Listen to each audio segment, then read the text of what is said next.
مشاهدينا الكرام، السلام عليكم ورحمة الله وبركاته. إليكم موجزا لأهم أنباء وسط المدينة. بعد مرور أقل من أسبوع على واقعة قذف الدبلة بمقهى الحرية، تيتو يعلن ارتباطه بننة، بينما اكتفت فيتا بالتعليق على هذا الموقف باستخدام لفظ اعتراضي معاصر.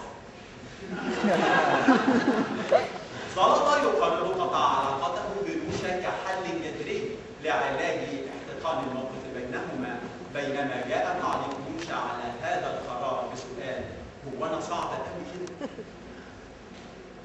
قرار جماعي من أطباء المصحة النفسية بوسط المدينة بطرد دينا، وذلك بعد تزايد شكاوى النزلاء من اتهام ابن خالد